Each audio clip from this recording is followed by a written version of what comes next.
Afternoon Live with Simon McCoy, weekdays at 2 p.m. on the BBC News Channel.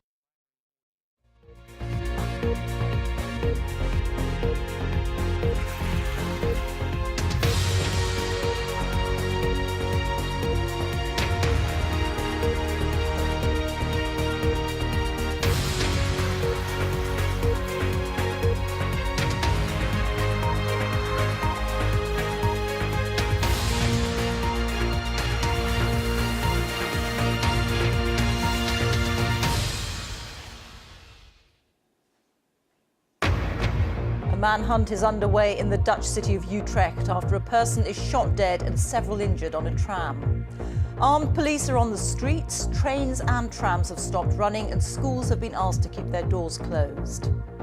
Counter-terror police say it appears to be a terrorist attack. We'll bring you the latest. Also this lunchtime. New Zealand's Prime Minister says she'll announce new gun laws within days following the attacks on 2 mosques in which 50 people died.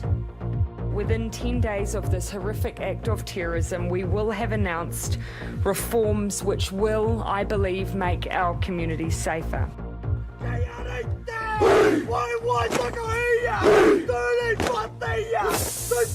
As the country mourns, pupils performed the ceremonial haka in tribute to the victims, and for some, the grief became too much. 3 teenagers are killed after a reported crush outside a St Patrick's Day party at a hotel in County Tyrone. Theresa May is still counting the numbers as last-minute attempts to get enough support for her Brexit deal continue. And the teenage refugee who's overcome disability and prejudice to become a sporting success story. And coming up on BBC News, Britain's richest man, Sir Jim Ratcliffe, is expected to save Team Sky. It'll be renamed Team Ineos after the broadcaster withdrew its funding.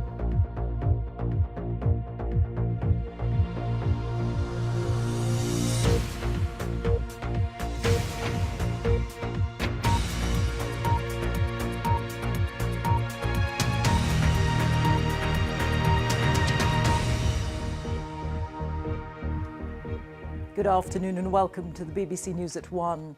A gunman has killed 1 person and injured several others in an attack which is being described as a terrorist incident on a tram in the Dutch city of Utrecht. The country's head of terrorism said there'd been shooting at several locations and the attacker was still at large with a manhunt underway. Security has been stepped up at airports in the area, with schools and mosques also told to shut their doors as the terror threat was raised to the highest level. This is what the police had to say a few minutes